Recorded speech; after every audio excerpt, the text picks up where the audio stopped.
Bonjour, merci Dan pour l'organisation et merci à tous d'être présents aujourd'hui. Donc on va vous présenter en 45 minutes 12 conseils sur Google Ads pour le e-commerce. Donc on va commencer tout de suite, je crois que c'est toi qui as la petite présentation. La partie importante du titre, c'est que les conseils sont actionnables. Donc, on a essayé de faire quelque chose pratico-pratique pour que vous puissiez éventuellement mettre en place des choses dans vos campagnes pour booster vos ventes. Alors, on va commencer par se présenter quand même rapidement. Donc Eric, je te...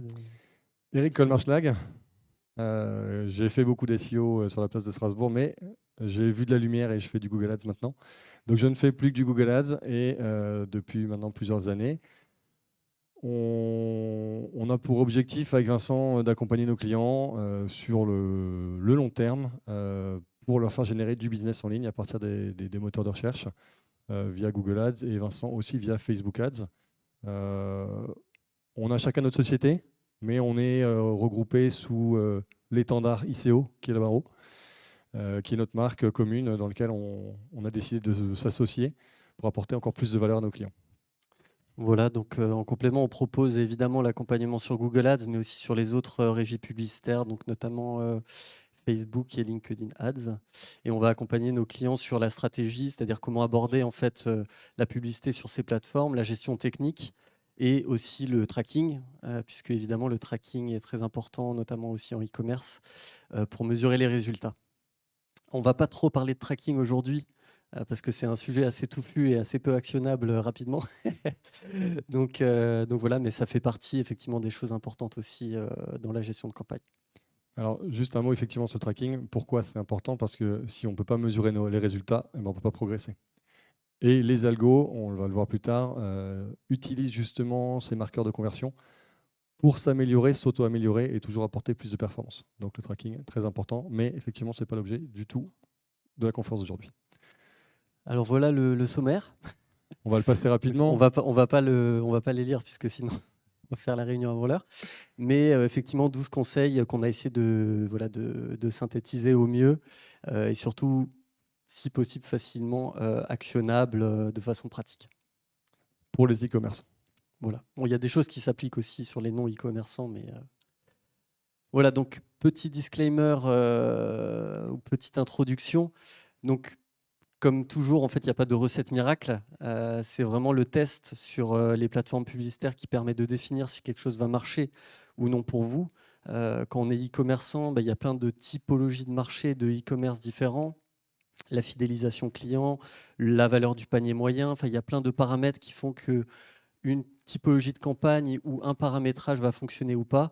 Donc évidemment, notre conseil macro, on va dire, c'est évidemment de tester les choses et de trouver ce qui marche pour vous. Et c'est aussi le boulot des gens qui font ce métier, c'est d'essayer de trouver tout simplement ce qui va permettre de développer les ventes parmi tout ce qu'on peut faire, parce qu'il y a évidemment beaucoup de campagnes, d'options possibles. C'est un peu quand même la jungle sur la régie Google notamment. Donc voilà. Et pour finir, juste évidemment les bons fondamentaux. On ne fait pas de magie. Pour que ça marche en e-commerce, il faut une offre qui trouve son marché, il faut un marketing qui soit adapté à la cible, il faut des prix compétitifs. Enfin, voilà, il y a un ensemble de choses importantes en e-commerce qu'on ne va pas aborder aujourd'hui, parce que ce n'est pas le sujet, mais qui sont très importants pour réussir sur Google Ads. C'est-à-dire qu'on ne peut pas réussir sur Google Ads si en prérequis, on n'a pas quelque chose qui peut être comparé aux concurrents et achetable, quoi, entre guillemets. Exactement, la stratégie, le marketing stratégique a son importance. Nous, on s'inscrit plus dans la partie opérationnelle avec la façon de mettre en œuvre ce marketing stratégique sur les différents réseaux. Mais voilà, effectivement, les quelques campagnes où on était en échec, où on a essuyé des demi-échecs, on va dire, c'est que le marketing de la marque était un peu bancal. Et finalement, on n'a pas réussi à trouver le bon marché parce que le client ne connaissait pas bien son marché non plus. Donc c'est ça qui est compliqué. On n'est pas magicien, on est juste des techniciens de la plateforme qui apportons une pierre dans cet édifice d'e-commerce pour générer du business, quoi. Mais on ne peut pas non plus faire de la magie. Donc en introduction, alors vous êtes peut-être avancé déjà sur Google Ads ou pas du tout, donc on va juste faire une petite introduction sur Google Ads. Eric, je te passe la main sur ce slide, en quelques chiffres rapidement. Exactement. Alors pourquoi on parle de Google Ads puisqu'en fait, aujourd'hui, Google a une position hégémonique en termes de recherche. On voit ici, donc c'est des données datant de 2022, donc qui sont assez fraîches. Google, c'est 92 quasiment % de part de marché des moteurs de recherche. Ça signifie que quand quelqu'un fait une recherche, il y a 9 chances sur 10 qu'il aille sur Google. Et donc, forcément, étant donné qu'il y a le marché le plus important, on va utiliser la plateforme publicitaire de cet outil pour drainer le maximum de trafic et faire des ventes derrière. On voit, hein, Bing, 4%. Alors, Dan a dit qu'ils ont un peu augmenté à cause de ChatGPT qu'ils ont mis dans l'outil. On est peut-être vers 6 maintenant, mais ça ne change pas grand-chose. 6, alors ok, on a peut-être perdu un point ici, on a 90. Ça ne change pas vraiment la donne dans les parts de moteurs de recherche. Voilà, après, il y a aussi une stat intéressante sur les clics sur les annonces sponsorisées. Il y a presque la moitié des gens qui cliquent en fait sur les premiers résultats. Il y a beaucoup de personnes aussi qui ne font pas la différence, environ 60% des personnes qui ne font pas la différence entre les résultats naturels et les résultats sponsorisés. C'est aussi pour ça que ça fonctionne bien. Et évidemment, c'est complémentaire sur la partie SEO. Petit clin d'œil. Et voilà. Mais en tout cas, effectivement, ça marche. Alors souvent, j'ai des clients qui me disent « Ouais, mais moi, je clique jamais sur les annonces. » Voilà. Mais ce n'est pas représentatif de la majeure partie des gens. Et on se rend compte qu'en fait, ils cliquent quand même dessus. Voilà. Donc, pour aller rapidement, parce qu'on ne va pas faire un lexique complet, mais pour que vous compreniez bien, quand on parle de search, c'est les annonces donc, qui apparaissent sur le résultat de recherche quand on a tapé un mot-clé, par exemple, voyage cet été. Une annonce en search, elle est divisée en pas mal de parties. Tout ça, c'est entièrement paramétrable en fait sur Google Ads, à la différence effectivement des résultats SEO qui sont un résultat de l'optimisation du site. Là, on va pouvoir vraiment modifier les titres, donc c'est les parties en bleu, les descriptions, les phrases en grise. Et ensuite, en dessous, donc les extensions qui sont des liens aussi qu'on peut paramétrer. Donc c'est un ensemble d'éléments, l'annonce search, qu'on va pouvoir optimiser. Ok. Le shopping, je continue. Donc le shopping, c'est l'emplacement phare pour les e-commerçants. En moyenne, les e-commerçants dépensent 70% de leur budget ads sur les emplacements shopping. On comprend pourquoi. Il y a cette partie visuelle en fait qui apparaît. Alors, déjà, on est tout en haut de la première page et aussi en bas, puisque si on est en scroll infini, ça se répète, mais bref. Donc voilà, c'est un emplacement vraiment phare et qui permet directement de faire des comparaisons. Ça marche de la même façon que le search, puisqu'on va payer évidemment au clic sur la vignette Google Shopping. La grosse différence en shopping, c'est que l'indexation des fiches, votre visibilité va dépendre de votre site internet et du contenu que vous avez sur la fiche et dans le Google Merchant Center. Comme mais tu ne spoileras pas la prochaine slide. Alors qu'effectivement, les annonces search sont le résultat d'une stratégie de mots-clés que vous avez plus ou moins définie en amont.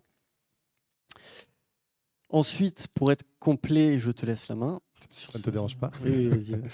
On a différents supports. C'est vrai que quand on parle de Google Ads, on a toujours tendance à penser immédiatement aux pages de résultats de Google quand on fait une requête. Mais Google Ads permet d'être affiché sur d'autres plateformes, notamment YouTube, puisque toutes les pubs que vous voyez sur YouTube qui deviennent incessantes, maintenant on en a le droit à 2 ou 3 par vidéo, on n'en peut plus. C'est aussi Google Ads. Le display, donc le display, qu'est-ce que c'est? C'est des bannières sur des sites éditeurs. Là aussi, vous nous voyez partout. Bon, le search, on en a parlé.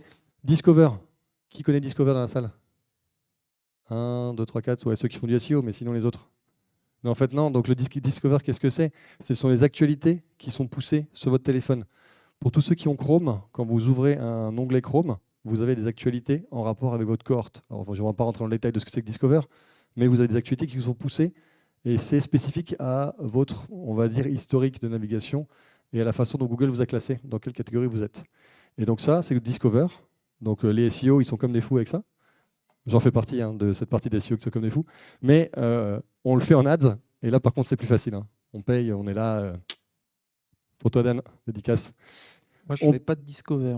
Oui, je sais, mais c'est pour les vendus. C'est pour ça que je te le dédicace. On peut aussi être dans Gmail. Vous avez tous Gmail, je pense, ou une grande partie en tout cas. On a une partie promotion et dans la partie haute des promotions, on a des annonces Google, donc encore du Google. Et aussi sur Google Maps, et on verra même dans un des derniers conseils, comment faire pour y être. Ça ne coûte pas trop cher, c'est facile à faire. Et pour tout ce qui est local, ça peut être vraiment intéressant. Voilà, donc l'idée, c'est vraiment de se dire, aujourd'hui, Google Ads, c'est une plateforme qui est multiplateforme et qui nous permet d'être affiché partout où se trouvent potentiellement vos clients.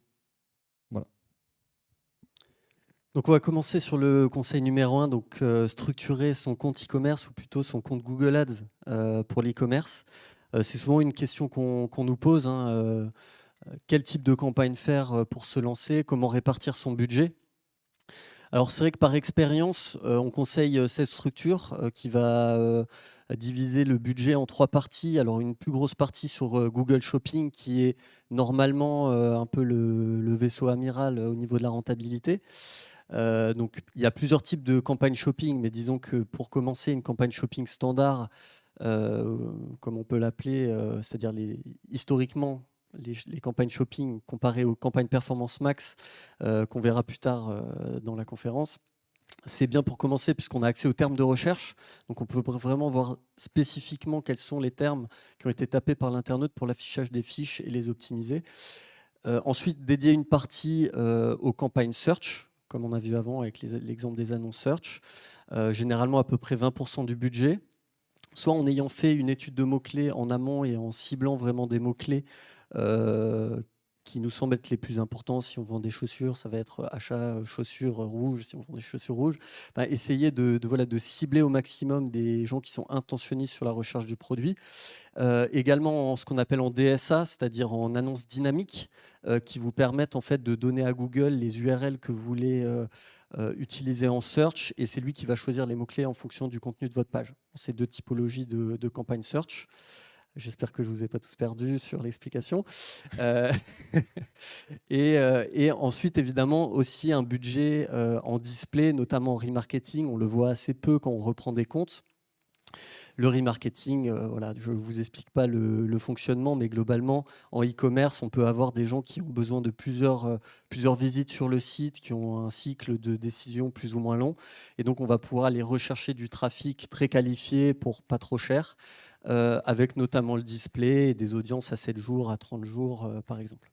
Avec des messages spécifiques qui permettent d'avoir... Pardon, j'ai pas vu, je finis juste. Avec des messages spécifiques qui permettent vraiment d'attirer ces internautes-là, avec peut-être un code promo ou ce genre de choses. Oui.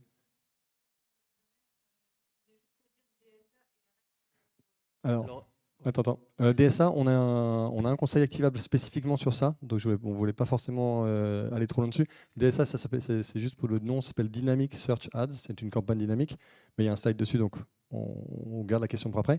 RM, c'est remarketing. Donc c'est ce que disait justement Vincent, de faire du remarketing pour recibler les gens qui sont déjà venus sur notre site à 7 jours, à 30 jours, ou les gens qui ont mis des ajouts au panier. Enfin, on peut créer différentes audiences en fonction de ce qui s'est passé sur le site.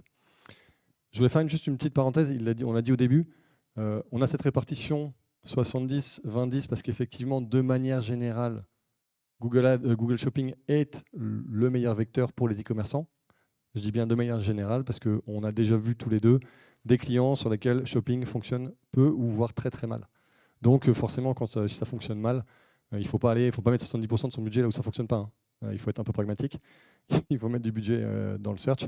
Mais voilà, donc cette stratégie-là nous permet vraiment de faire de la découverte. Là aussi, souvent en SEO, on dit ah oui, mais en SEO, on a les mots-clés, on a les volumes de recherche et tout ça. OK. Nous, on a des données de marché qui nous permettent de dire ok, ce mot-clé-là, il fonctionne, ce mot-clé-là, il ne fonctionne pas. Ce mot-clé-là, on n'y avait pas pensé parce que les internautes ils cherchent de manière différente nos produits. Donc voilà, ça nous ouvre des portes sur ce qui fonctionne. Et surtout, on a les données, on le disait avant, on a les données qui remontent au niveau du tracking. Donc on sait quels sont les mots-clés qui convertissent et quels sont ceux qui ne convertissent pas. Et ça vaut beaucoup plus de points que le SEO qui dit ouais, on a fait 10 visiteurs sur cette page. Ouais, bon, c'est bien, mais tu as vendu combien? On ne sait pas trop en fait.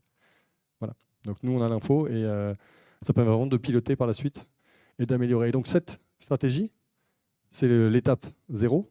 Ensuite, on va la faire évoluer. Là aussi, en fonction des résultats, est-ce que dans la partie shopping, on a une partie qui fonctionne bien, une partie qui ne fonctionne pas. Est-ce que dans le search, la campagne DSA elle ne marche pas ou elle marche? Est-ce qu'il y a une partie seulement qui fonctionne? On va la faire évoluer, on va attribuer des budgets différents et piloter au fur et à mesure pour toujours aller chercher plus de croissance et plus de performance. Et ça ne veut pas forcément dire mettre plus de budget, hein. Ça veut juste dire déplacer les budgets, piloter les budgets pour améliorer les résultats. On va passer au conseil numéro 3. Hein, bien joué, tu as mis les numéros, bien joué. Donc, optimiser son flux shopping. On l'a vu avant, la campagne shopping est souvent une partie très importante d'une campagne pour les e-commerçants. On a mis un petit slide de rappel du fonctionnement de Google Shopping. Donc, on a au départ son site web, tout là-bas. Ensuite, à partir de son site web, on a un flux XML. Donc, un flux XML, c'est un fichier qui va permettre de lister l'ensemble des produits avec ses caractéristiques, sa photo, son prix, etc., etc. Ce flux, on va le mettre dans le Google Merchant Center, qui lui va traiter le flux.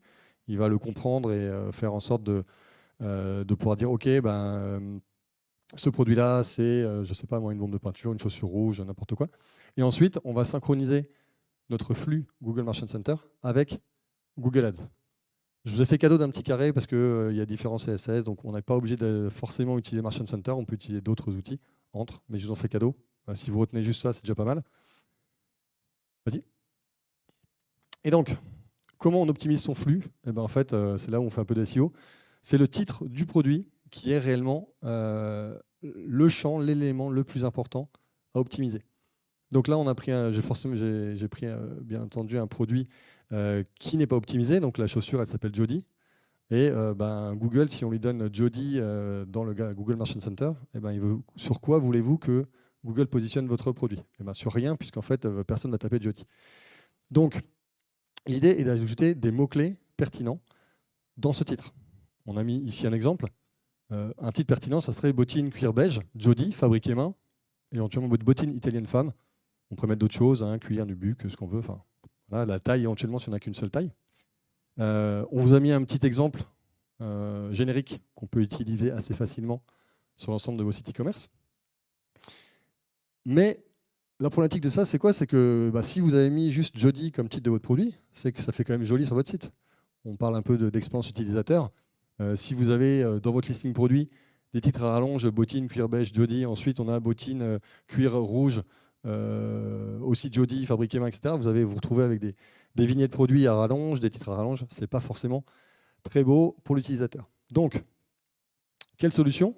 Dans Google Merchant Center, on a la possibilité d'utiliser ce qu'on appelle des règles de flux. Alors, comme vous voyez ici, il y a les anciens comptes et les nouveaux comptes. Si vous êtes un e-commerçant qui ne s'est pas encore lancé, vous aurez le droit au nouveau compte. Le nouveau compte, c'est assez simple. Pour chaque fiche produit, dans le Merchant Center, vous avez la possibilité de modifier, comme on le voit ici, le titre, la marque, la description. Donc là, vous écrivez ce que vous voulez. Je l'ai mis ici, bottine cuir beige, Jody, fabriqué main, etc. Ce qui fait qu'on optimise le titre de son produit uniquement dans Merchant Center et pas sur son site internet. Ce qui fait qu'on va être plus efficace sur Google Shopping. Si vous avez un ancien compte, un compte qui a été ouvert précédemment, on a les règles de flux. Je me décale un petit peu. Les règles de flux, qu'est-ce que c'est? En fait, on a notre fichier XML et dessus, on va pouvoir appliquer une règle en disant les produits qui ont un identifiant entre 1 et 50, je veux rajouter cuir dans le titre, à la fin du titre, par exemple. Les produits dans lesquels il y a écrit rouge, je veux rajouter, je ne sais pas, fabriqué à la main. Je dis n'importe quoi, vous pouvez écrire ce que vous voulez. C'est plus difficile à mettre en œuvre, parce qu'il y a réellement les règles de flux, c'est assez complexe à mettre en œuvre, et ça, même pour nous, on passe toujours. Enfin, la première fois on s'est mis dedans, je pense qu'on a passé une bonne demi-journée à s'arracher les cheveux. Après, une fois qu'on a compris le principe, ça va, mais ça reste assez compliqué. Par contre, l'avantage, c'est qu'on peut le faire de manière automatisée, enfin en bulk, sur un grand nombre de produits immédiatement, puisqu'on a des critères, on dit voilà, à partir de ce critère-là, fais-nous, optimise-nous les produits comme ça. Donc voilà, donc c'est bien pour les gros catalogues. Malheureusement, si vous avez un gros catalogue et que vous ouvrez votre Merchant Center aujourd'hui, il y a de grandes chances que vous ayez un nouveau compte et que vous ne puissiez plus faire des modifications aussi rapidement que dans l'ancien compte. Mais en tout cas, voilà, si vous n'avez qu'une seule chose à faire sur vos produits pour améliorer la visibilité, et on le voit, on a vraiment, quand on fait cette optimisation, on a vraiment une augmentation des impressions, une augmentation des clics, parce qu'on va être affiché sur beaucoup plus de produits, beaucoup plus de mots-clés, parce qu'on améliore la pertinence de nos produits, en fait, tout simplement. Alors, conseil numéro 4, excluez les mauvais termes de recherche. Donc, ça rebondit un petit peu sur ce que tu disais. Quand on optimise la fiche produit, on va après pouvoir consulter les termes de recherche qui ont permis l'affichage des produits. Donc, si on a bien optimisé nos titres, on va retrouver dans ces termes de recherche les mots-clés qu'on souhaite. Par exemple, bottine, beige, italienne, fait main. Donc le conseil, vraiment, c'est de s'astreindre à un suivi régulier de ces termes de recherche. Parce qu'en fait, c'est vraiment un élément qui est quand même assez central et où on a encore la main, malgré toutes les évolutions de Google vers l'IA. C'est vrai que Google essaie de nous enlever un petit peu ce type d'optimisation, mais pour l'instant, c'est tout à fait encore possible dans presque toutes les campagnes. Donc là, c'est un exemple, par exemple, de termes de recherche sur un client qu'on accompagne sur le vin. Donc, il y a des noms de domaines qui vendent du vin. Donc là, on peut voir le coût, les impressions, les clics par termes de recherche. Donc, c'est vraiment ce que les gens ont tapé sur Google. Donc, si on voit, par exemple, Château Clinet 2019 et qu'on ne vend que du 2020 ou du 2022, on va pouvoir exclure les termes qu'on ne souhaite pas pour concentrer le budget sur des termes de produits qu'on vend.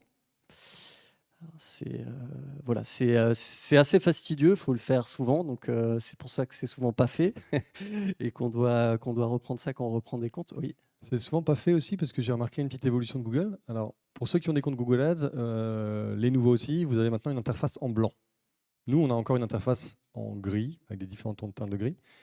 Et depuis le compte Merchant Center, en fait, nous, en tant que consultant, on a pas Merchant Center, qu'est-ce que je raconte, un centre multi-compte. Vous avez votre compte Google Ads, et nous, on a un compte qui est au-dessus, qui est un centre multi-compte, qui nous permet d'accéder à l'ensemble de nos comptes clients. Et quand on a un compte client, on ne peut plus accéder aux termes de recherche. J'ai vu ça, ça fait pas très longtemps, ça va faire peut-être un mois. Donc forcément, les clients ne peuvent plus le faire, puisqu'ils n'ont plus accès. Mais nous, par contre, on peut encore le faire. Et ça, c'est réellement game changer dans les performances de votre campagne. On prenait l'exemple, je t'en parlais tout à l'heure, l'exemple du... J'ai un client qui travaille sur la requête logiciel ERP. Tout le monde se dit que le logiciel ERP, c'est un logiciel de gestion, ERP classique. Et bien en fait, on est apparu sur des requêtes en rapport avec des formations ERP, vous savez, pour la sécurité incendie. Qu'est-ce que vous pensez que les gens qui tapent ERP pour une sécurité incendie, ils en ont quelque chose à faire du logiciel ERP? On est sur deux choses complètement différentes. Donc si on ne va pas faire ce travail d'exclusion, potentiellement, on a 10, 15, 30, 50% du budget qui est cramé sur autre chose.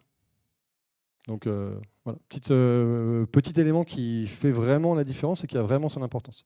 Et donc conseil actionnable, alors oui, malheureusement, demi-actionnable puisque vous n'avez plus accès au terme, on l'a vu il n'y a pas très longtemps, mais sinon il faut faire un Merchant Center, un centre multi-compte ou passer par des consultants. Malheureusement, il n'y a pas d'autre choix. Alors, ne pas activer d'emblée les requêtes larges. Donc, Google, c'est vrai, depuis 2-3 ans maintenant, pousse des recommandations de façon incessante. Enfin, il y a des messages partout dans l'interface. Quand on crée des nouvelles campagnes, il nous demande si on est sûr de vouloir utiliser les correspondances de mots-clés et qu'on ne veut pas tout mettre en large tout simplement et puis se poser la question. Alors ça a du bon puisque effectivement ça s'accompagne avec un algorithme qui est censé afficher, enfin on laisse plus de place à Google pour nous afficher sur des requêtes connexes et c'est l'algorithme qui va auto-apprendre en fonction des conversions, etc. Donc c'est très puissant dans certains cas, mais c'est vrai que pour un e-commerçant qui se lance, une entreprise qui a peut-être pas un budget énorme ou qui a une catégorie de produits qui est vraiment très spécifique, on va potentiellement, même de façon assez certaine, perdre une certaine partie de notre budget. Donc voilà, soit on est en large et il faut faire un travail de malade sur les exclusions de termes de recherche pour attraper le truc, soit tout simplement on commence avec des mots-clés qui sont plus en expression. Donc si vous ajoutez un mot-clé dans Google Ads avec des guillemets, vous avez quelque chose qui est plus précis et qui va mieux correspondre à votre demande. Après, si vous voyez que vous n'avez pas assez de diffusion ou que vous voulez laisser plus la main à Google, vous pouvez passer en large. Mais disons que d'emblée, un conseil très facilement actionnable qui peut permettre de gagner pas mal de budget, c'est d'éviter ça ou en tout cas de ne pas le faire si vous ne suivez pas très très précisément ce qui se passe derrière. Je crois que j'ai tout dit sur cette slide. Utilisez la balise keyword, Eric. Exactement. On a un petit conseil actionnable aussi qu'on voit finalement assez peu, qui pourtant est un petit tips qui existe depuis très très longtemps, parce que je crois que depuis que j'ai commencé les ads, on en a, donc ça fait déjà au moins une bonne dizaine d'années, voire 15. On a cette balise keyword là-bas, qu'on peut mettre dans les titres, qui va permettre de reprendre le terme que l'internaute a tapé dans Google. On a ici un petit exemple. La personne a tapé ici « Acheter un vélo d'occasion ». Nous, notre titre, c'est « Keywords VTT, le guide ». Mais Google va afficher exactement ce que l'internaute a tapé.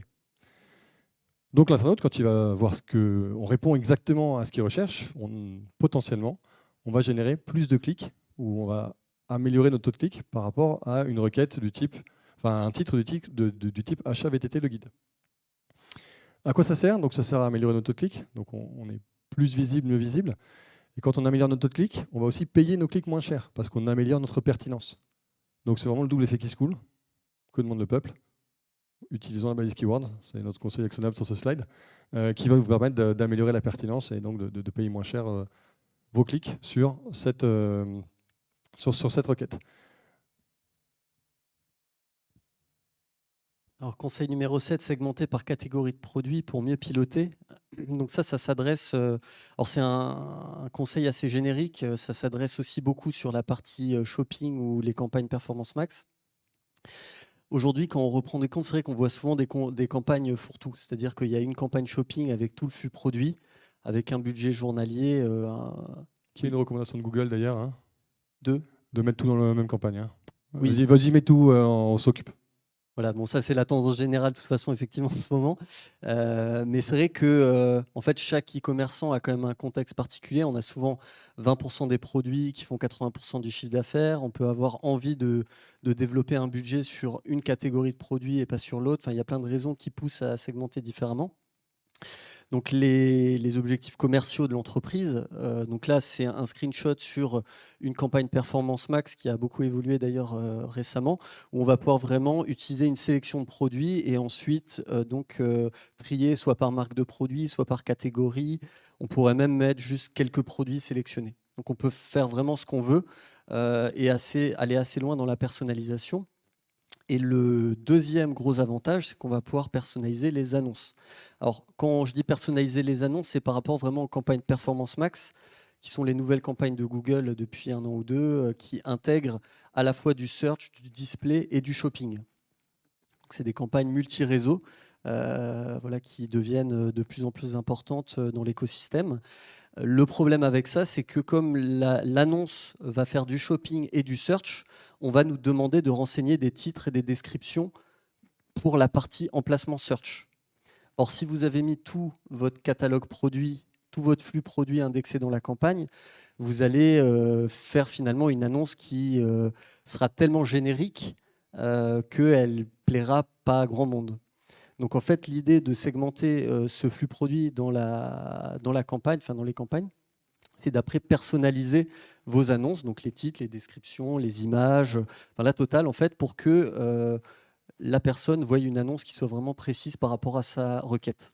Et comme potentiellement vous avez éventuellement plusieurs cibles en fonction des produits que vous vendez, eh ben, vous allez aider Google à mieux cibler et mieux segmenter la campagne par rapport à la cible qui contient les produits que vous vendez. Voilà, tout à fait. Alors pour les e-commerçants qui se lancent, généralement on conseille de commencer par les produits qui fonctionnent déjà le mieux sur la plateforme pour réussir à lancer effectivement des conversions et une performance et ensuite décliner sur les autres catégories. Pour les e-commerçants qui se lancent, on déconseille Performance Max. On a beaucoup parlé de Performance Max, mais non, mais je préfère juste le rappeler. On le déconseille parce qu'il faut que Google apprenne de vos audiences pour pouvoir cibler votre audience. Sauf que quand on démarre un compte, Google il n'a rien appris puisqu'il ne sait encore rien sur votre audience. Donc, ce conseil fonctionne pour l'ensemble des campagnes, notamment les campagnes shopping aussi. Et si vous démarrez, je vous en supplie, faites pas de Performance Max parce que vous donnez juste de l'argent à Google pour a priori pas de résultats, ou du moins des résultats qui risquent d'être assez compliqués. Dans un premier temps, je ne dis pas qu'il ne faut pas le faire après, mais une fois que vous avez commencé à générer des conversions, vous pouvez faire une Performance Max, mais attendez quand même un peu. Alors, exclusion des applications mobiles. On a dit avant qu'on faisait du display. Vous vous souvenez, hein, vous l'avez vu au tout début, 10% de budget pour le display.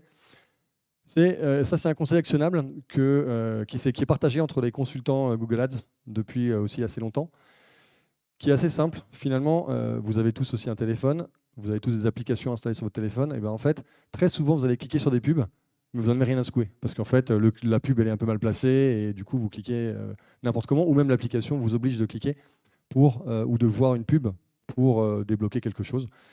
Donc, la bonne pratique, elle est d'exclure les applications mobiles.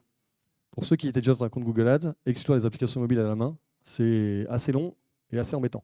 Parce qu'il faut sélectionner toutes les catégories d'applications. Je ne sais pas, il y en a une soixantaine, un truc comme ça. Plus. Plus bon, Mais disons que ça, voilà, disons que c'est un gros boulot manuel qui est chiant. Et là, effectivement, en une seconde, ça vous permet d'exclure tout d'un coup. Alors, c'est écrit là en bas. Vous le voyez là. Vous écrivez ça, mobile app catégorie, 69 500. Alors, on ne sait pas trop pourquoi et d'où ça vient, mais en tout cas, ça fonctionne. Et vous allez exclure en une fois, en une ligne, toute cette catégorie d'applications où il fallait passer 5 minutes à cliquer bêtement sur l'ensemble des trucs, attendre que ça charge. Enfin bref, c'était assez casse-pied. Donc voilà, vous pouvez faire ça en 10 secondes. C'est fait, et vous excluez du coup tout le trafic mobile. Et on exclut ce trafic parce que justement, comme c'est un trafic de mauvaise qualité, ça coûte peut-être pas forcément très cher, mais ça génère des clics qui derrière ne vous généreront aucun business.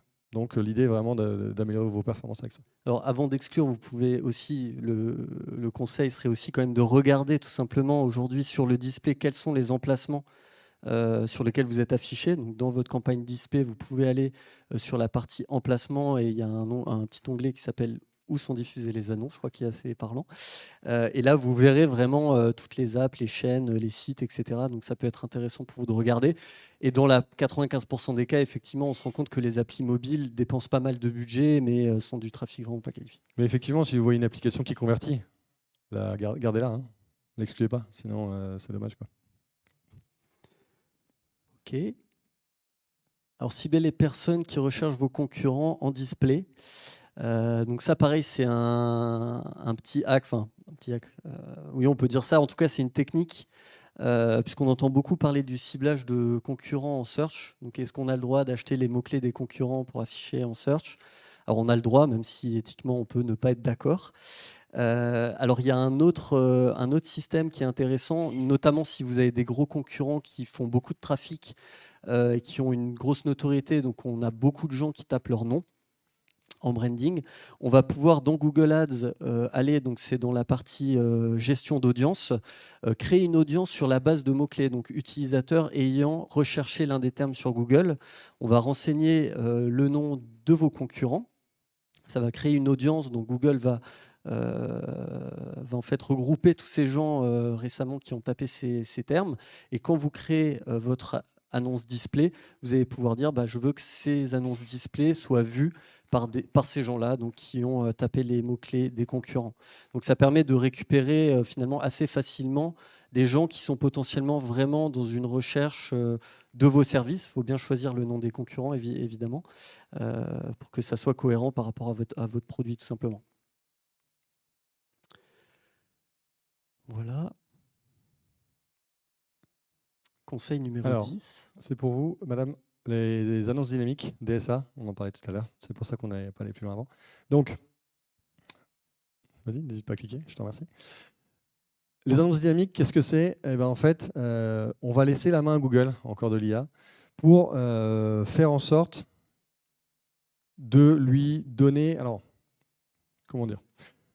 On va lui donner les URL de notre site, et lui, il va afficher, en fonction de ce qu'il estime être le plus efficace, l'annonce, les titres les plus efficaces. On lui donne uniquement les 2 lignes de description. Donc là, on est de nouveau resté sur notre exemple de VTT.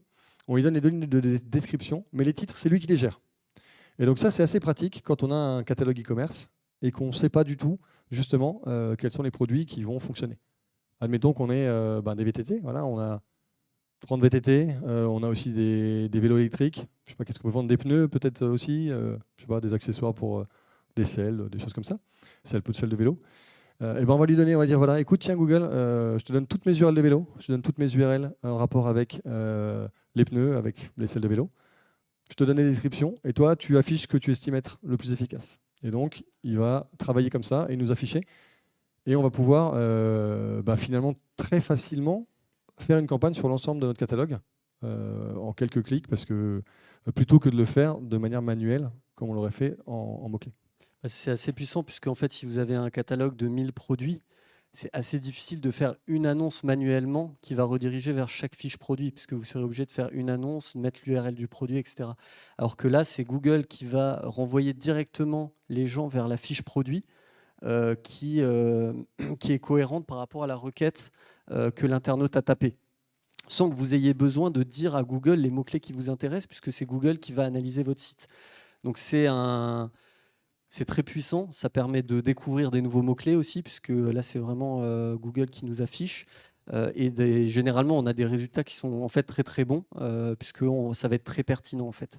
Et c'est encore plus puissant quand un SEO comme date dernier est passé sur les pages, puisqu'en fait les pages vont être optimisées, elles seront riches sémantiquement, et donc nous on va pouvoir profiter de ça pour aller faire plus de business. C'est pas merveilleux quand même? Alors ne pas oublier, non, pas de commentaires, ne pas oublier d'exclure le blog, notamment parce que souvent le blog n'a pas de requête intentionniste, on ne cherche pas à faire de la vente avec le blog, on cherche plutôt à éduquer. Donc si vous avez une description sur les meilleurs vélos les meilleurs VTT et qu'on arrive sur le blog et en fait on ne parle pas du tout des meilleurs VTT, ben, là aussi on a un petit décalage, donc les internautes vous allez les perdre. Donc pensez à exclure ce qui n'est pas intéressant de vos annonces. Je ne sais pas, on est en retard ou on est en avance? D'accord. Alors, encore deux conseils. Activer les campagnes search en remarketing. Effectivement, alors, on a parlé tout à l'heure de faire du display en remarketing. Donc le display en remarketing, c'est des choses que vous seriez censé faire. J'ai mis un petit exemple ici, d'une pub pour le thé, dont je suis associé, voilà, j'ai fait ma pub. C'est donc une campagne de rattrapage. Donc une campagne de rattrapage, on va recibler des gens qui sont déjà venus sur le site. Normalement, on fait des audiences 7 jours, 30 jours, éventuellement 90 jours, en fonction du cycle d'achat. Je travaille par exemple pour des matelas. Le cycle de vente d'un matelas, il est super long en fait. C'est 60-90 jours avant que les gens ils se décident. Ils commencent sur une première recherche, ils vont sur d'autres sites, ils comparent, ils se posent la question, ils parlent avec madame ou avec monsieur, comme on veut. Et puis seulement plus tard, bien plus tard, ils achètent. Et en plus, dans Google Ads, on a une data sur la fenêtre de conversion. Donc nous, on le voit, on sait combien de temps il faut en moyenne pour qu'on ait 100% des achats qui soient passés. Donc on a ces audiences, ok, jusque-là tout va bien. On a des messages et des offres promotionnelles, puisque là aussi, comme les gens, on doit les rattraper, on ne va pas leur redire on est les meilleurs. Non, on est peut-être les plus qualitatifs, on vous offre un code promo, vous avez les frais de port offerts, enfin bref, on essaie de les rattraper avec une offre promotionnelle. Donc ça, normalement, on l'a dit, vous êtes censé déjà le faire. Ce qu'on peut faire en plus, c'est de créer, de dupliquer nos campagnes search, donc nos campagnes en mots-clés ou nos campagnes dynamiques, et cibler uniquement nos audiences de remarketing. Alors bien sûr, il faudra aussi revoir les messages. Si on propose un code promo à toutes les personnes qu'on recible en remarketing, on va le proposer aussi en search. Mais on peut aller cibler uniquement ces audiences de remarketing en search et donc aller taper peut-être même plus large. Je reprends mon exemple de matelas. Admettons qu'on vende des matelas uniquement en mémoire de forme.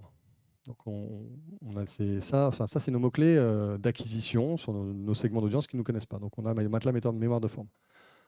Quand on est cible en remarketing, on va pouvoir racheter juste le terme matelas. Pourquoi? Parce qu'en fait, comme la personne a déjà tapé matelas mémoire de forme, en fait, on sait qu'elle cherche un matelas mémoire de forme. Donc même si elle tape que matelas ou un mot très large en rapport avec le matelas, potentiellement, elle cherche un matelas mémoire de forme. Et potentiellement, on est capable de répondre correctement à ce qu'elle recherche.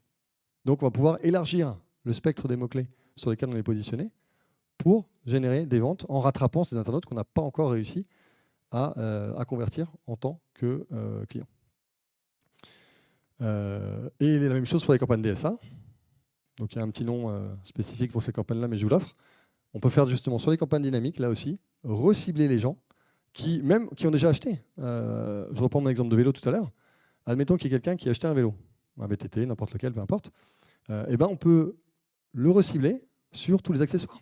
Parce qu'il n'a peut-être pas fait attention qu'on vendait aussi des pneus, des selles, je sais pas, des petits bacs pour mettre devant, enfin, des trucs pour attacher le vélo du gamin derrière, je sais pas, peu importe. Donc on peut le recibler. Et comme il a déjà acheté une première fois, potentiellement, on a plus de chances de le convertir une deuxième fois.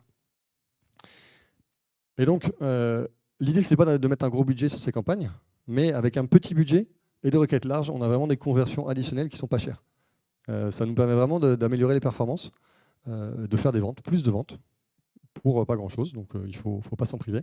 Et là, je vous ai mis un petit cas client à droite. J'ai regardé, hein, c'est des vraies données que j'ai dans mon compte. On fait 10% de ventes additionnelles avec un retour sur investissement supérieur de 1 point par rapport au reste du compte, à la moyenne du compte. Donc, très bonne rentabilité, 10% de ventes additionnelles.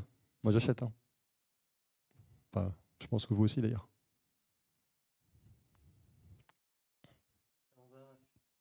On va finir sur un conseil par rapport à Google Maps, puisque effectivement, on rencontre souvent des gens aussi qui ont des boutiques physiques, qui sont en local, qui nous disent vouloir voilà, être plus visibles sur Google Maps.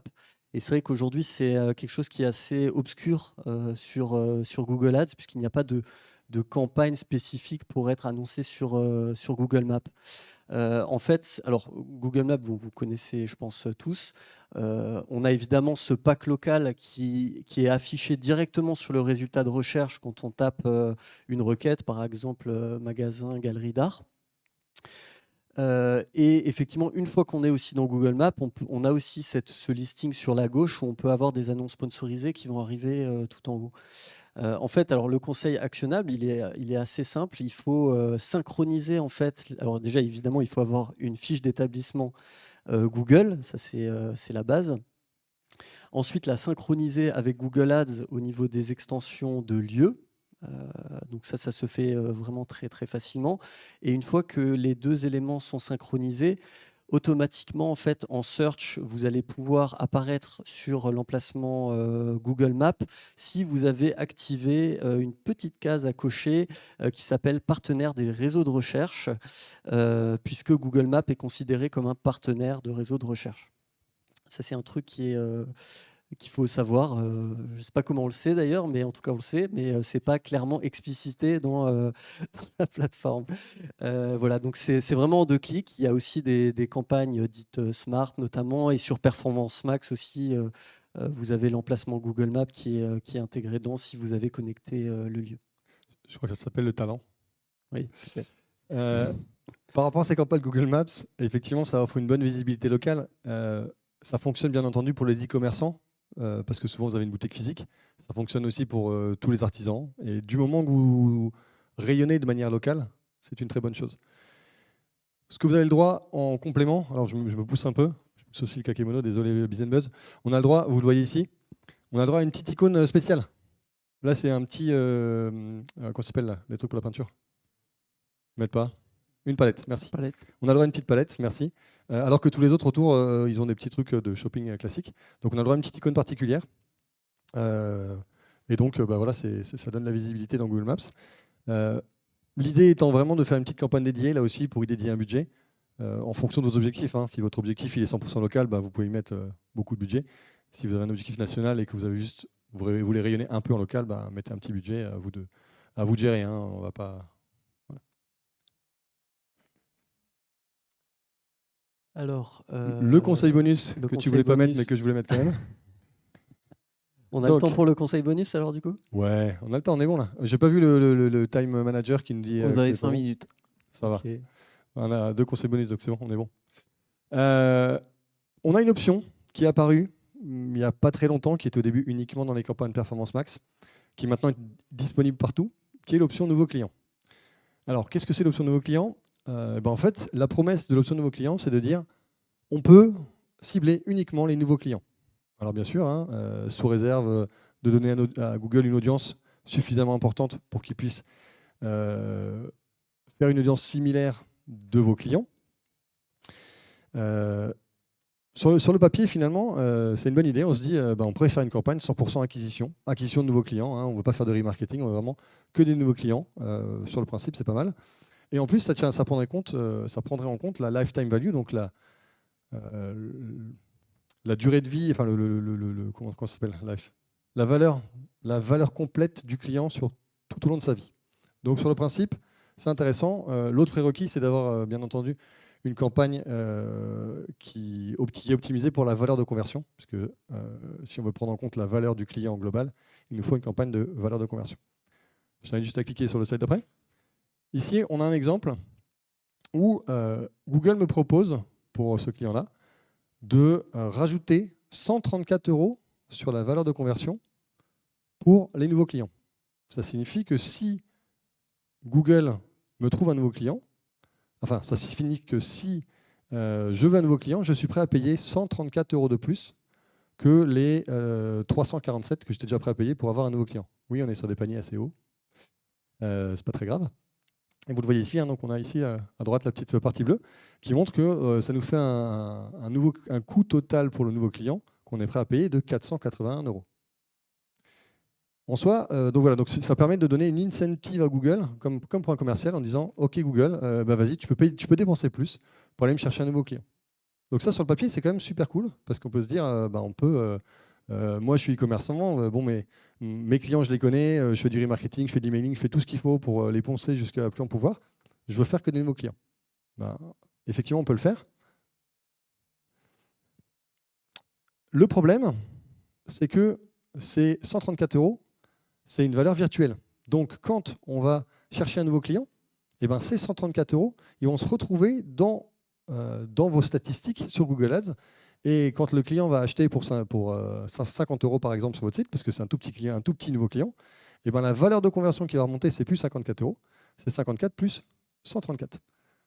Du coup, on s'y perd un peu et on ne sait plus trop, les données ne font plus foi de ce qu'on voit à l'écran, n'est plus réellement le chiffre d'affaires généré dans Google Ads. Alors, Vincent, lui, il n'est pas trop d'accord avec ça, il trouve que ce n'est pas une bonne idée. Moi, je suis plus mitigé. Moi, je pense que si les données sont biaisées et qu'on sait qu'elles sont biaisées, on peut s'en accommoder. Mais voilà, le fait de gonfler cette valeur avec cette valeur pour chercher de nouveaux clients peut être problématique si on lit les statistiques comme ça sans avoir d'informations sur ce qui s'est passé.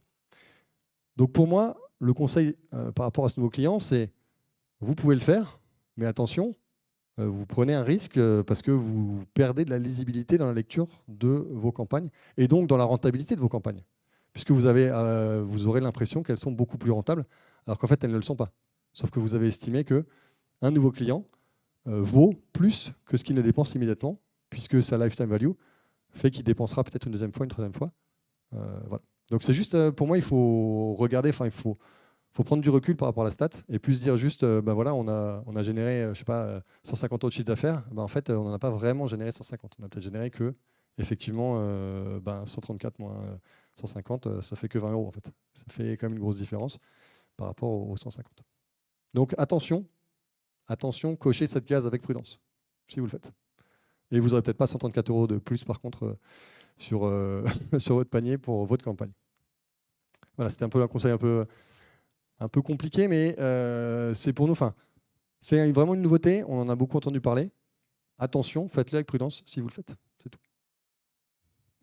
Disons que c'est très tentant en fait d'activer ces fonctionnalités. Des fois, souvent les gens ne se rendent pas compte des implications derrière. Donc c'est pour ça qu'on pensait intéressant d'en parler. Et ça va avec les choses qu'on voit parce que j'ai repris des comptes e-commerce où, par exemple, le panier était compté 2 fois. Donc quand il y avait une commande, en fait, il y avait 2 commandes. Donc au lieu de gagner 1 000 € par jour, il gagnait que 500 € par jour. Mais avec 1 000 €, il était content. Quand je lui arrivais, que je lui ai dit, écoute, je crois que c'est en double, on va enlever. Il a dit, t'es sûr? Je lui ai dit, ouais. La cour, elle a fait. Ah, quand même. Voilà. Bon. Mais c'est pas de ma faute, hein, c'était le gars qui était avant qui avait mis en double. Et donc voilà, c'est des choses où il faut vraiment faire attention de le faire correctement parce que sinon, en fait, on a quand même divisé par 2 la rentabilité de sa campagne. Bon, on a réussi à refaire mieux, mais. Attends, pas juste. Le dernier conseil bonus, c'est faites appel à des experts. Voilà, ça vous fait sourire, mais non, chacun son métier. Alors, les experts, oui, ça peut être nous, ça peut être quelqu'un d'autre. On prêche pour notre paroisse, bien entendu. Mais nous, on n'est pas capable de vendre vos produits. Et vous n'êtes pas capable de faire ce que nous on fait. C'est normal, chacun son métier. Donc, si vous voulez de la performance, faites appel à des experts, c'est important. Investissez dans cette rentabilité. Avec Vincent, on a des clients qui sont là, qui sont contents de nous payer. Ça fait 3, 4, 5 ans qu'ils ont travaillé ensemble. Ils sont contents de nous payer tous les mois parce qu'on leur apporte des conseils, on leur apporte de la valeur et on leur apporte de la performance. Et on essaie d'améliorer les performances tous les mois, un peu plus, pour pour être de plus en plus rentable et de générer le plus de business On possible. vous a mis d'ailleurs un petit fichier bonus que vous pouvez télécharger, nous demander sur notre site ou via le QR code qu'on appelait fichier ROAS. Je ne sais pas si vous connaissez ce terme, ROAS. Retour sur investissement publicitaire en tant qu'e-commerçant, c'est important de connaître son ROAS cible, c'est-à-dire l'objectif de ROAS que vous voulez atteindre sur les campagnes. Donc tout simplement le rapport entre la dépense et le chiffre d'affaires généré pour pouvoir piloter ça. Et c'est un petit tableau Excel qui est très pratique, qui vous permet tout simplement de voir le ROAS minimum que vous devez atteindre tout simplement pour conserver de la marge. Puisque souvent, on peut se rendre compte, in fine, que les campagnes finalement bouffent toute la marge et ne sont pas du tout rentables. Mais pour s'en rendre compte, il faut avoir fait ces petits calculs avant. Voilà, donc c'est un petit fichier qu'on met à votre dispo. Et de manière simple, le ROAS, c'est combien vous rapporte 1 euro que vous mettez dans la machine. Si vous mettez 1 euro, combien vous voulez que ça rapporte? 2, 3, 4, 5 euros. C'est ça finalement le ROAS, le retour sur investissement des dépenses publicitaires. Tout à fait. Question, Là, on peut passer aux questions. Ouais, tu reviens sur le slide d'avant. Merci à vous. Merci. Merci. Alors, est-ce qu'il y a des questions? Ah, il y a plein de questions. Question de néophyte. J'ai vu Walter Wayne dans un de vos clients. Il se trouve que je suis client aussi de cet Je ne pensais pas que e-commerçant. c'était visible dans mes slides. Ah merde.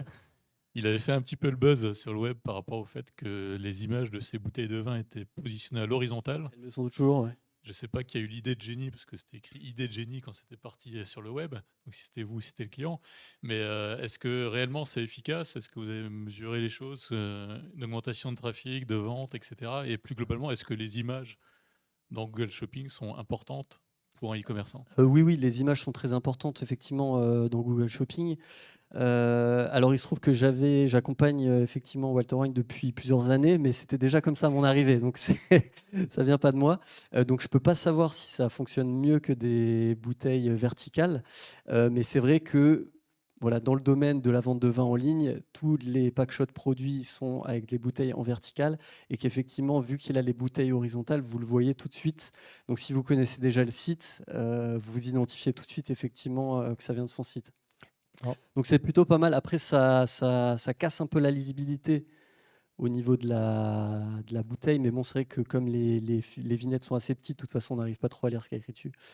Donc, l'un dans l'autre, ouais, c'était peut-être bien vu. Ouais. Par rapport aux images, de manière plus générale, oui, clairement, les images peuvent être game changer parce que si on prend, alors là on est dans le vin, c'est un peu, il y a beaucoup de bouteilles, mais si on prend des sneakers par exemple, je parle des baskets, hein, pas les trucs à bouffer, on va avoir 3, 4, 5, 6 fois la même paire. Donc si vous êtes un peu malin et que vous mettez la paire juste dans l'autre sens, par exemple, je pense qu'on a déjà fait une partie du chemin. Attention, il y a quand même des règlements, il y a des règlements sur les images. Hein, on ne peut pas mettre de fond de couleur. Enfin, il y a plein de petits détails qui font que vous pouvez vous faire refuser, merci, le produit. Donc là, c'est pas grave, vous faites refuser. OK, vous changez l'image, on reteste jusqu'à trouver une image qui va bien. Et j'ai un de mes clients qui travaille dans les bombes de peinture et toutes les bombes de peinture sont de la même couleur. Il n'y a pas de différenciation. Donc lui, il a pris ses produits et au début, il avait juste mis un petit anneau de couleur pour montrer la couleur. Et puis maintenant, il a mis toute la partie haute, le petit capuchon qui va dessus, de couleur, comme ça, on voit la couleur. Voilà, tout simplement. Et donc dans le listing, effectivement, on voit qu'il y a des fois des couleurs du orange, du jaune, du violet. Et ça, effectivement, ça attire le regard par rapport aux autres qui sont effectivement toutes les mêmes, identiques. Surtout quand on a un produit qui est vraiment, ouais, comme les sneakers, c'est vraiment toutes les mêmes, quoi. Google essaie de mettre des trucs un peu différents, mais... Ok, merci. Je crois que c'était là. Oui, merci beaucoup pour la présentation, c'était vraiment très intéressant. J'avais une question concernant les balises keywords. J'avais pas bien compris leur fonctionnement. Comment la partie à droite des doubles points, elle permettait d'afficher, en fait, quelle importance elle avait dans la requête de l'utilisateur? Est-ce que c'était les mots-clés qu'on devait insérer dedans pour ensuite générer le titre ou pas? En fait, ce sont les mots-clés par défaut. C'est vrai qu'on n'en a pas parlé. La balise keyword reprend, comme on a dit avant, le terme de recherche. Donc la personne, ici on l'a vu, elle a tapé acheter un vélo d'occasion. Si la requête est trop longue, comme par exemple acheter un vélo d'occasion pas cher, bleu, bah, ça ne rentre pas, puisqu'on est limité à 35 caractères. Donc on va utiliser éventuellement le texte par défaut de la balise keyword. C'est donc le texte par défaut de la balise keyword qui va s'afficher si ce titre-là est le plus pertinent au moment de la requête. Parce que je rappelle qu'on a le droit à 15 titres et que sur la requête acheter un vélo bleu pas cher, potentiellement, ce n'est pas ce titre-là qui est le plus pertinent. Donc il peut peut-être en afficher un autre aussi.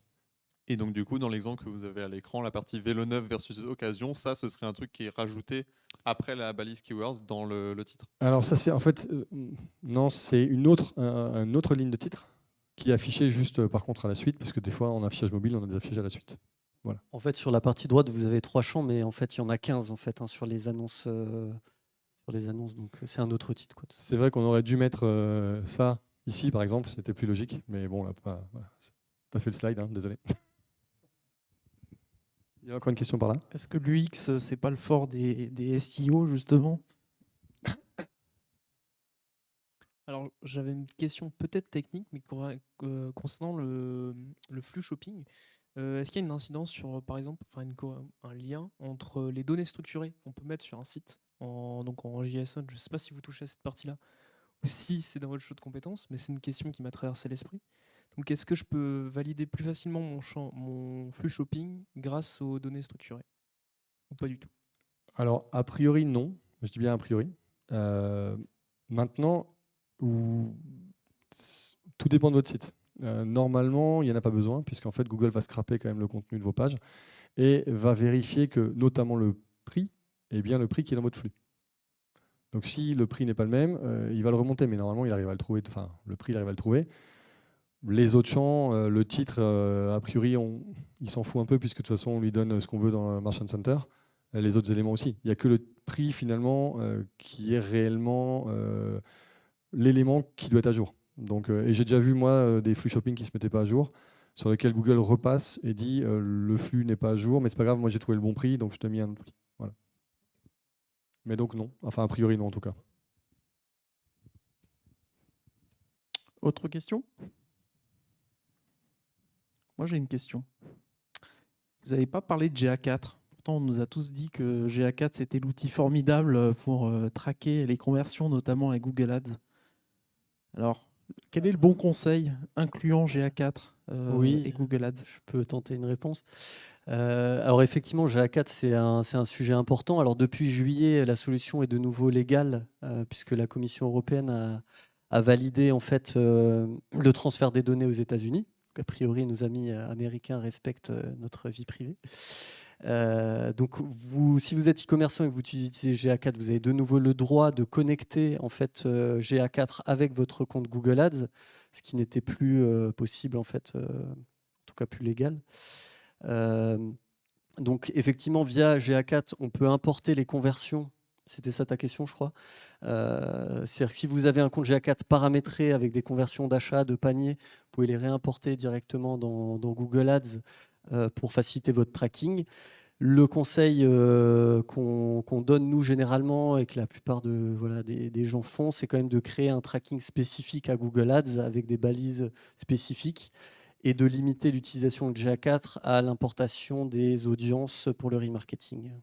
Donc tu conseilles quand même de ne pas utiliser GA4 et d'utiliser plutôt le tracking de Google Ads? Alors oui, de manière générale, puisque en fait, il ne fonctionne pas de la même façon.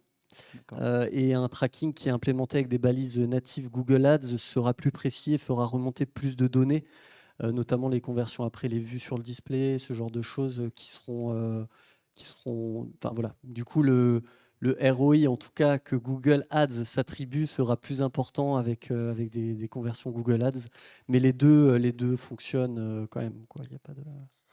J'ajouterais effectivement que aujourd'hui, GA4 a rattrapé le retard que Universal Analytics n'avait pas, enfin avait, parce que Universal Analytics était quand même à la ramasse par rapport à l'outil de tracking que fournissait Google Ads directement. Effectivement, on a les conversions indirectes. Alors, qu'est-ce qu'une conversion indirecte? Vous êtes, soit vous surfez, vous voyez une pub pour les VTT, vous ne cliquez pas, vous ne faites rien, puis 1, 2 jours, 3 jours, 10 jours plus tard, vous allez sur le site de VTT et vous achetez. Là, on aura une donnée qui s'appelle la conversion indirecte, qui remontera dans Google Ads, parce que Google Ads se dit que l'affichage de la publicité qui a été faite est intervenu dans le parcours de conversion. Et finalement, c'est peut-être vrai. Ce qui n'est pas possible avec Google Analytics 4. Ça, c'est impossible, on n'a pas la donnée. Elle ne remonte pas.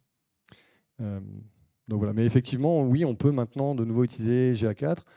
Si, alors déjà, d'une part, on avait dit que c'était éco-sélectionnable, c'est pour ça qu'on n'en a pas parlé. Puisque... Bah, c'est pour ça. Et ensuite, effectivement, Vincent l'a dit, Google Analytics est devenu de nouveau légal à cause de l'invalidation de, je ne sais plus trop qui, là, de l'accord. Sauf qu'en fait, potentiellement, dans 1, 2, 3, 6 mois, 12 mois, on peut de nouveau avoir cet accord qui retombe, alors un peu modifié, etc. Et du coup, Google Analytics redeviendrait illégal. Donc on commence à jouer au yo-yo avec les stats. Une fois on a des stats, une fois on n'en a pas. Nous, on préfère en avoir. Donc on sécurise. De préférence, on a des stats Google Analytics, Google Ads, parce que Google Ads fournit le matériel de tracking nécessaire, en fait. Et il fonctionne très bien. Donc on ne va pas non plus s'embêter avec GA4, qui fonctionne aussi très bien, mais qui potentiellement peut être de nouveau invalidé dans 1 mois, 2 mois. Et on fait quoi dans ce cas-là? Voilà. Merci. Est-ce qu'il y a une autre question? Tu as assommé tout le monde, je te remercie. Eh bien, parfait. Merci à vous. Merci à tous. Merci beaucoup.